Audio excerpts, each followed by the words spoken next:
If you're looking for a manageable multi-purpose family boat with a little bit of outdoor space for when the sun shines, plus a little bit of sheltered space for when it doesn't, plus the ability to put you and your kids up for a couple of nights, well, you could do a lot worse than a compact pilot houseboat along these lines. Now this is the larger of Finnmaster's two cabin boats, and it's called the Finnmaster Pilot 8.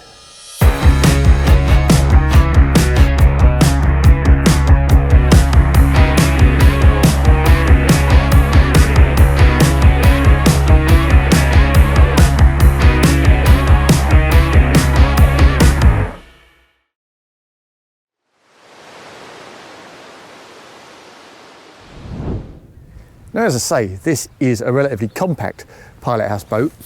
It's about 27'7" in length, and it's got a lot to do, so it has to manage its space carefully.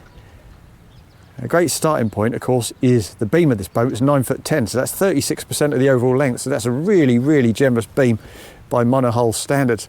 And also, there's asymmetric side decks. If I just pop the camera out a little, over the water, you can see that the bulge on that foredeck is offset to port. That's because we've got asymmetric side decks, a narrow raised one on the port side, a much safer, deeper, more accommodating one on the starboard side, and an offset pilot house with a skipper's side door. So we can get good volume inside there, but we can also get good safe passage fore and aft. As you can see up here at the bow, we've got a step through forepeak, nice fat rubbing strake.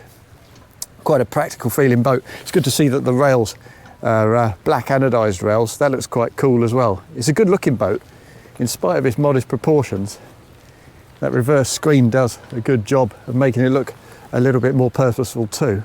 And that's very practical as well in terms of minimizing the glare at the helm and reducing the build-up of heat when you're inside that saloon. But we'll start at the back end. As you can see, we've got a single engine here, but you can have this boat with two engines. You can have a single 400 or a pair of 200s, in which case, of course, you get a slightly more effective joystick option with the two engines. But either way, you should be looking at around about 44 knots. And even if you spec it with a smaller engine, around about 300, 350, you should still be nudging the 40 knot mark. So that's plenty for most family users. At the back end here, on either side of this single outboard, we've got pretty big swim platforms. Really big, actually. We've got a ladder down here on the starboard side. There's our waste water point, outboard of the cockpit where you'd want it. Good sturdy cleats, good sturdy rails too. We've got rails framing this outboard engine with a towing point on top. Rails at the back of the aft bench there as well. So loads of tying off points all over this boat. And a good size of transom gate so you can keep your kids safely contained. As for the cockpit itself, well, there's not a lot going on here, you have to say. This is a relatively low spec boat that we're on, so all we get is the aft bench and that starboard access point into the cockpit. We've got good storage in here though. The ram is not quite man enough to hold that open, so you've got to give it a bit of help. There's good volume in there, it's drained of course, and additional space inside that little port seat. There's our shore power cable, and the shore power itself is over here on the starboard side, just ahead of that entry point. And next to that, built into the bulwark, we've got some integrated fender holders, big enough to hold 4. That's a really useful feature, so you don't have to use your storage spaces for other things. You can actually just use them for baggage. But having said that, beneath this central section, well, we've got a dedicated place to house your table and your struts, and also beneath a partition at the forward end of that we've got access to your battery bank. And you can of course upgrade your battery bank with some lithium batteries for your hotel loads, and you can supplement that with some solar panels on top of this roof structure. But while we're looking at the roof structure, it's worth noticing that although this is the outdoor entertainment zone on this boat, we do have a zip running right around the periphery there, so you can cordon the entire space off with canvases. We do have some decent storage on either side of that table slot though. If I open this up, you'll see, well, it's as much an engineering space in fairness as a storage spot. And we got a space of similar proportions on the other side. So there are plenty of storage options back here in the cockpit. Before we head inside to the saloon itself, we'll head up a couple of steps onto this deeper, broader starboard side deck and take a walk forward. As you can see, the roof structure kind of overlaps the windows a touch, juts out. So it's not a huge side deck by any means, but they want to use as much of that beam internally as they can just to increase that volume. Past the skipper's side door, up another couple of steps. As I say, the forward quarters of this boat are very substantially raised to generate a bit of volume in that forward cabin. And the island sunbed, I guess it could be used for that, though we don't have the cushions here today. That's substantially raised too. Here's the step through forepeak we're talking about. A Nordic boat, of course, where they tend to nose into rocks and use a stern anchor. So that's par for the course with a boat like this. And if we look back at that roof structure, well, we've got a nice LED bar light on the front there. We've got a good size of sunroof. And we've got some roof bars as well, so mounting your toys up here on a roof rack is no problem at all. Well, let's head back down this port side deck using one hand just to see how navigable it is. The nav light juts out a little, as you can see, but if you ease past that, you've got a couple of little steps just to guide you down into the cockpit. And it feels perfectly safe in spite of the fact it's raised and narrow.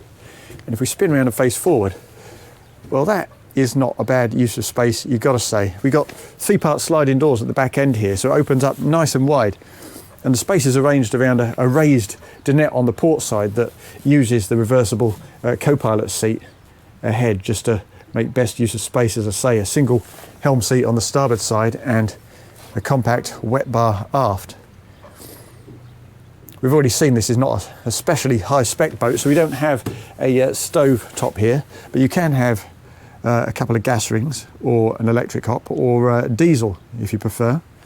Bit of storage under there, decent size of sink and a bit more storage behind that, plus a couple of USB power points, a fridge underneath the helm seat itself, a bit more storage on the port side too, and you can apparently spec a slide out fridge on the port side if you want to really ramp up your refrigeration capacity.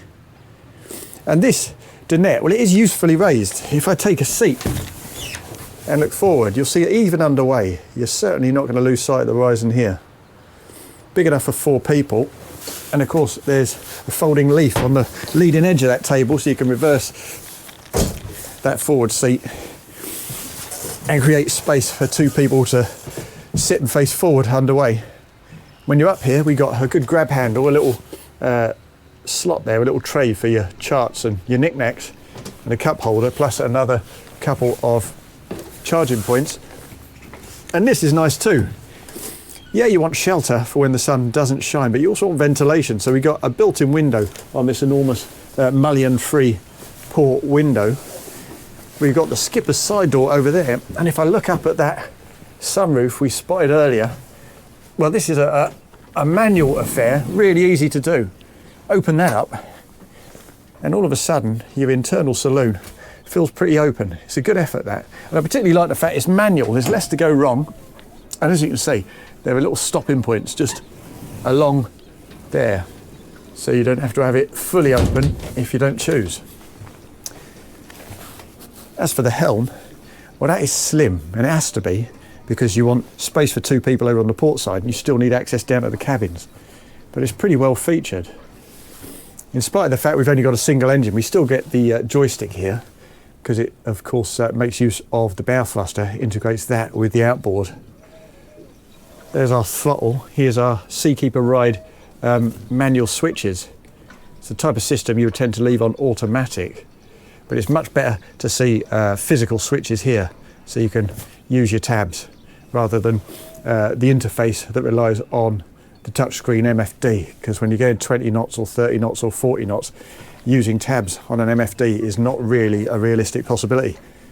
Now this seat here slides forward and back, and I think there's also a little toggle there. If we pull that, it faces inboard, and if you sit there, face across to the dinette, swing that over, put the table down, I'll take a seat right here. Your feet fall very naturally to this fiberglass edge. Right enough, you're a bit distanced from the table, so you have to perch yourself a little bit forward. But that turns this into a 5-man sheltered dining station, which is really very good on a boat of these modest proportions. But let's just put this seat back into position and have another quick look at this dash, because I like it very much. We've got anti-glare matte fabric just to ease back the glare on this shiny white fiberglass. We've got space for a 12-inch plotter there.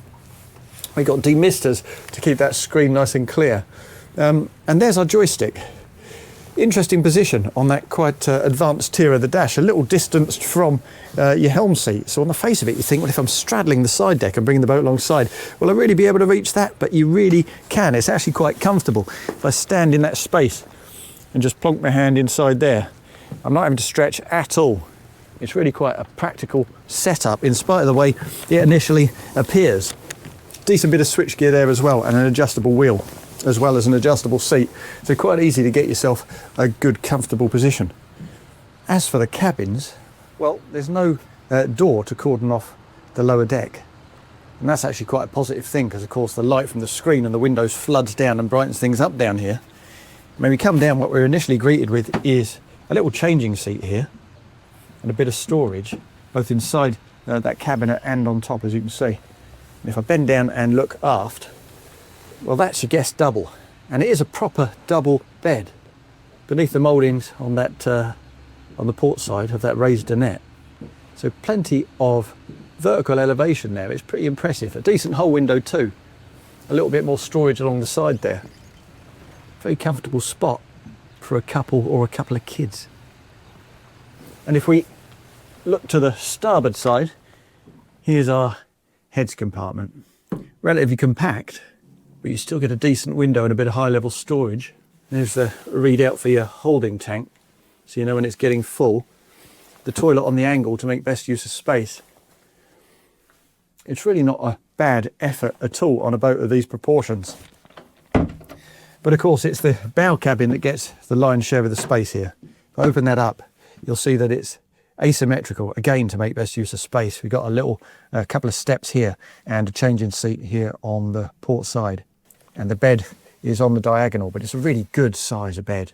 Again, good hull windows, low level hull windows beneath that rowing straight, but at the perfect sort of height for seeing a view when you're lying in bed. And again, good vertical elevation, courtesy of that raised island sunbed up there on the foredeck. We also get a bit more storage on these shelves on both sides up top. And if I spin around and face the port side, a decent little bit of hanging storage as well. It's not especially vast down here then, nor is it especially ingenious or for that matter luxurious, but as intimated, if you're a family with a couple of young kids, this lower deck arrangement seems to me to be a very practical one indeed. Well, we've already talked a little bit about the helm position and the console itself. As I say, relatively narrow for the two co-pilots and access to the cabins down below, but pretty fully featured. Absolutely no glare, as I say, because of this fabric on the dash, this low glare kind of matte fabric. And the ergonomics are pretty good too. As I say, we've got an adjustable wheel, an adjustable seat. We've also got an adjustable deck height, so I can stand myself down and fold this partition up and adopt a proper sort of bolstered driving position like this, so I can stand and still see through that screen. Or I can lower this partition down. I can open up this manual sunroof. I can stand myself on there and drive standing up. I mean, you can't see the bow of the boat as a 6-footer, but it's still a fairly practical position. And the seating position is very good too. As I say, really good visibility. I just love these reverse screens. You know, the narrow mullions, it's a decent distance forward of my seating position, so visibility all round is fantastic. And because you've got that one-piece glass panel on the port side, again, completely unobstructed. What we'll do though is get ourselves straight underway and have a play, because this is the 400 horsepower V10, the single we've got on the transom here today. And we've got Seakeeper's Ride system, which is an automatic kind of tab system. I shouldn't really call it a tab system. They suggest that it's not. They talk about blades rather than tabs. But it's quite a quick-witted system. You see it adjusting those blades in order to keep you nice and flat and level as you accelerate. But we'll certainly do the leg angles ourselves. We'll get ourselves straight up and underway now and put those throttles down and see what kind of poke we're playing with. Now the tabs are kicking in just to keep our nose down a little. I'll trim out, and already we're at 30 knots, 31, 32. We'll push right through to the top end and see how quick she is with this 400 horsepower outboard. Trimming out a little more, past the 40 knot mark, on past 41, 42, right to the very top end. Not far off 45 knots. I've got to say, actually, refinement's not bad either. I mean, because we've got that big open space from the cabin section down below, I guess that maybe slightly amplifies the noise a touch, but we're still not wildly in excess of about 80 decibels at sensible cruising speeds. And when we ease back to those sensible cruising speeds, anywhere between 20 and 30 knots, we're basically looking at 2 litres per nautical mile. Now, we got a 410 litre tank here, so accommodating 20% in reserve, we got a range of about 165 miles. And that's a pretty generous cruising band. If we push it beyond that, up to 35, 40 knots, that does increase at the top end to around about 3 litres per nautical mile. But again, those are not bad figures at all, so we still have a range in the region of 110 miles. Now I'm just going to use this water available on my starboard side and swing her over, just trim her in a touch. It's really confidence-inspiring boat to drive, lots of grip, lots of throttle. This is a 35 knot turn we're executing here, and it's so very composed. We can trim her back out again, let her lift her skirts and get those revs back up. And because I've opened that sunroof now, we get just as good visibility on the port side when we turn hard to port.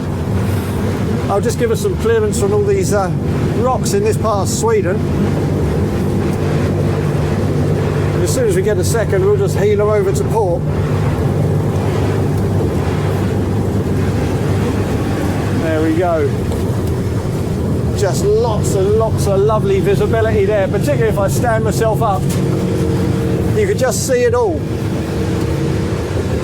It really is a very novice-friendly boat indeed, and so it should be. You know, this hull is not new to Finnmaster, and in fact this model is not new to Finnmaster. It's been around a few years and has been increasingly finessed as time has gone on. But certainly from a driver's perspective, it's about as safe and composed and idiot-proof as the family boater could possibly want. That then is the latest incarnation of the Finnmaster P8. And as I intimated at the very outset, it does a great many things on a relatively compact platform. But while boats in this sector with relatively wide beams and usable pilot houses can have a tendency to drive in a slightly uninspiring fashion and to look particularly uninspiring, well, this is a great looking boat and it drives an absolute treat. All of which leads me to suggest that if you're a small family, it's going to give you all kinds of opportunities to really enjoy yourself out on the water.